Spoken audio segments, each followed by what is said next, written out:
Congressman Roman Romulo, ang District Representative po naman ng Pasig para po sa ating ugnayan at talakayan sa mga napaka-importanteng isyung pambayan, edukasyong pag-uusapan natin. Siya po ang chairperson ng House Committee on Basic Education. Good morning po sa inyo, Chairman.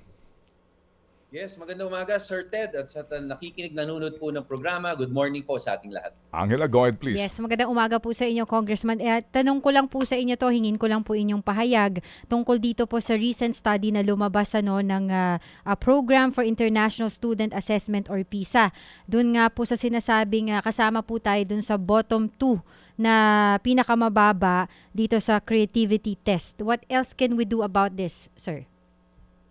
Yes, unang-una ma'am, para lagay natin sa tamang konteksto, itong huling lumabas na pahayag ng PISA tungkol sa creative thinking. Itong linabas po nilang resulta, mga 2-3 araw na nakaraan na, ito rin po kasama dun sa test ng 2022 na na-discuss na rin po yung sa reading comprehension, sa science, at sa mathematics. Kaya noong time po na yun, di ba, ang sinasabi nga natin, bagamat hindi bumaba ang score natin sa 2018 PISA, ay malayo pa ang kailangan nating improvement na gawin sa kalidad ng edukasyon. Itong na-announce po na creative thinking test na ginawa ng PISA, kasama rin po ng 2022. Kaya nga po kung maalala natin, 'di ba, ang nung lumabas 'yon, tinatanong tayo, ano ang gagawin ng gobyerno? Kaya kung maalala niyo, 2023 naman ay nag-announce nung mga reforma katulad yung matatag curriculum. Sana po ay ma-implement na po ng husto itong matatag curriculum kasi ito naman po talaga ang isa sa mga nakikita nating solusyon para ma-improve po natin yung competencies natin sa reading comprehension, science, mathematics. At pag nag-improve tayo doon, ma'am, sigurado ko yung next competency, susunod rin yung creative thinking. Right. Kung kasi yun nga po sa loob po ng matatag curriculum rather, ay ito pong programa na Catch Up Fridays. Ang sinasabi po ng mga guru dyan ay yung karamihan po sa kanila ay pinapatigil na daw po itong programa na to dahil ang nangyayari daw po ay yung mga estudyante ay nag-a-absent na lang pag Friday. Alam niyo po, ma'am, tama po yan. Matagal na po, ang ginagawa kasi po ng Department of Education, hindi po bago. Dati pa pong ginagawa. Ang centralized po ang nangyayari. Ang main natin, yung central, siya ang magbababa ng programa pababa. Katulad yung mga training na gagawin sa teachers, yung mga upskilling na gagawin sa teachers, yung mga seminar rin para sa bridging programs para sa mga estudyante.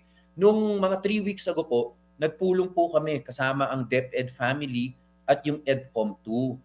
Ang hiningi po namin sa kanila at sinabi naman po nila na willing na po silang i-adjust yung pagkascade po nila nito mga programa kasi pag galing sa taas, pababa, parang ginagawa natin one size fits all. Hindi po tama yun. Iba po talaga ang challenges sa Luzon, sa Visayas, sa Mindanao, sa urban centers, sa rural centers. Sabi nga natin sa kanila, kahit minsan yung magkatabi na paaralan, may ibang challenges. Kailangan po talaga bottom up ang ipairal natin. Paano po 'yun? Ang sinuggest po namin sa DepEd family, dapat po ay bumaba sa bawat paaralan, tanungin po ang mga guro. Ano ang tingin ninyo na kailangan ninyong upskill na training o training para sa bridging programs para sa mga mag-aaral natin para maging effective ang quality education.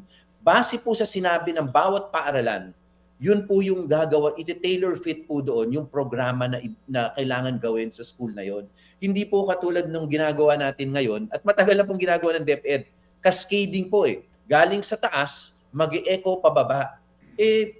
Hindi tayo nakikinig Yun ang problema po, hindi po tayo nakikinig sa mga talagang nasa front line. Alam nila kung ano yung kulang, ano yung kailangan para mas effective. Kaya tama kayo, yung Catch-up Fridays po, paulo yan.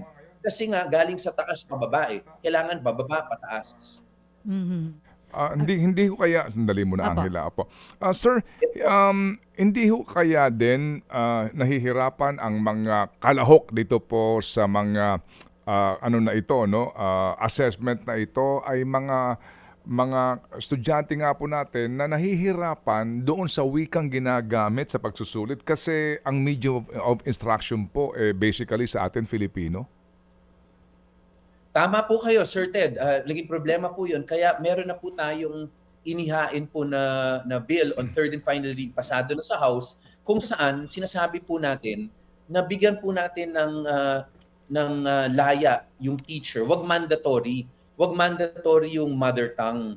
Kasi hindi natin masisigurado na ang bawat estudyante doon ay yun rin yung mother tongue niya. Hindi rin natin masisigurado na yung teacher na napunta sa isang probinsya o sa isang syudad ay yun rin yung mother tongue niya. Kailangan, pinakamahalaga, effective yung teaching. At yun po, makakapagsabi lang nun, yung guro mismo. Kaya dapat nga ang sinabi natin, may flexibility. Huwag naman natin imandato na kailangan ito yung medium of instruction. Kung English po, katulad po, sa totoo, Sir Ted, pag pumunta kayong Baguio, Ifugao region, o even sa some parts of Ilocos, sinasabi po sa amin na English po ang pinakamadali para sa kanila. Sa totoo po, mama rin po ako, Sir Ted, dun sa USAID, ABC Plus, ginawa nilang pilot sa 5 and 6. Tama po yung ginagawa eh. Dapat po ma-identify natin na yung most effective medium instruction. Wag natin wag by law na imandato. Tama kayo, kaya i-adjust na rin po yun. Okay, gaano pa katagal yan, Congressman, bago ma-aprobahan yung batas ho ninyo, no? Na palagay ko ho naman, it really makes sense, no? Kapag sinabak mo sa isang pagsusulit, ang isang bata na hindi kabisado yung lengguwahe ng pagsusulit, may problema talaga. That is correct po. Sa House po, pasado na on third and final reading.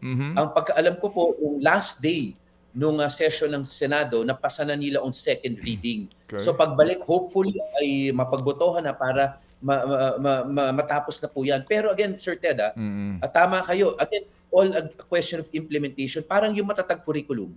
Lahat naman tayo agree po doon na tama, grades 1 to 3, bawasan natin ng subjects. Dapat nga decongested yan. Hindi lang competencies pero subjects. Sabi ng matatag curriculum, in-announce nila last year, o more than a year ago, sabi nila, okay, gagawin natin yan. 5 subjects ang sa grade 1, 5 subjects ang sa grade 2, 6 subjects sa grade 3. Hindi katulad ngayon, kasalukuyan 6, 7, 8, 9 yan eh. Masyadong marami. Pero ano nangyari?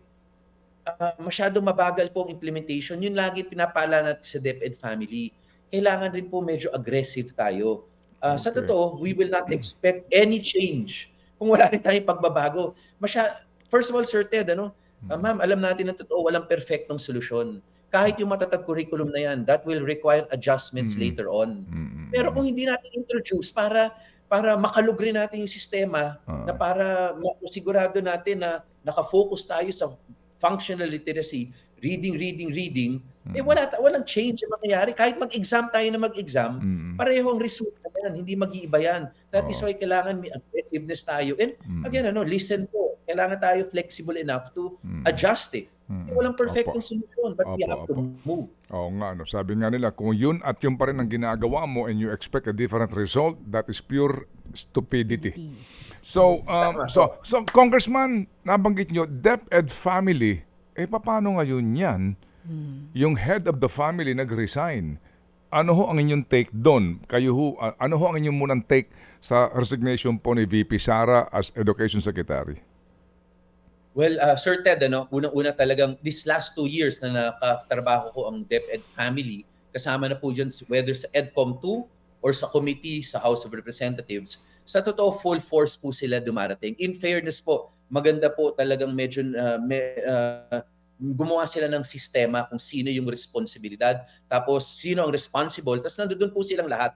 Kaya meron accountability tayo nahihingi sa kanila at nakikinig naman po sila sa suggestions. Kaya naniniwala ako na bagamat nag-resign na si Vice President Sara, yung team po na nandoon, yung mga undersecretaries, secretaries, assistant secretaries, at kasama po yung mga director po na nag-a-attend. In fact, pati sa committee, regional directors po nag-a-attend rin. Buong-buo naman po, alam nung lahat yung reformang kailangan gawin. At kaya nga lumabas po yung Catch-up Fridays, hindi effective eh. Doon po lumabas yun dahil doon sa mga regional directors, sa mga teachers na iniimbitahan natin, nandoon po yung team ng sentral. Kaya para sa akin, tuloy-tuloy naman po yan dapat kasi hindi naman po yan dapat, again, the changes should be institutionalized. Dapat hindi yan nakadepende sa 1, 2, 3 tao. Kailangan po talaga ay sa team. And Opo. right now po, tingin ko nandun tayo eh. Opo, 2 weeks sige ago po. lang po, or last week, kakatapos lang namin ng meeting tungkol sa bullying naman po. Mhm. Napag-usapan namin ng bullying. Opo. At yung tungkol- Congressman, kung kayo lang po naman ang kukonsultahin, ano ho bang katangian ng DepEd Secretary ang dapat pong pagbasehan ng Presidente sa pagpili po sa susunod na DepEd Secretary? Manong Ted, isa lang talaga. Sa totoo, no, ang edukasyon po, lahat tayo, ang Pilipino po, interesado sa edukasyon. Lahat po eksperto, lahat may suggestions. Kaya ang importante, isa lang pong tao na may political will. Makikinig sa lahat. He or she will not be able to please everybody. Ang totoo po niyan, ang dami masyadong eksperto. But you must listen and decide kung ano yung tama. And you willing lang naman po mag-adjust along the way. Yes, Kong. Pero you will not please everybody. Hindi pwede maghintay tayo until may consensus kasi marami pong eksperto masyado. Kong, totoo po ba yung na may sabi-sabi po na may offer po sa inyo na maging DepEd Secretary? Sa totoo, wala naman po. Walang offer po. Walang offer sa akin na maging DepEd Secretary. Pero may narinig na po kayong mga ugong-ugong na yung pangalan nyo po isa sa mga tinitignan. Natural po na makukonsidera ako dahil chairperson po ako ng Committee on Basic Education and Culture at co-chairperson po ako ng EDCOM 2. Kaya talagang masasama talaga yung pangalan ko makukonsidera dahil by the fact na chairperson po ako ng EDCOM 2 at Kung sakasakali pong ito po i-alok sa inyo, tatanggapin niyo ho ba Congressman?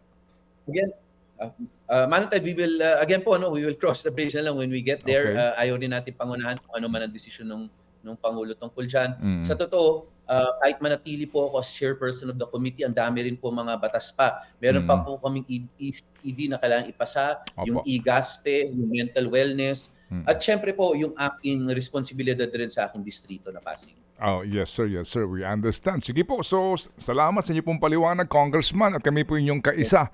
Dito nga po kaninyo, no, na ito po kasi ay dynamic ito, no?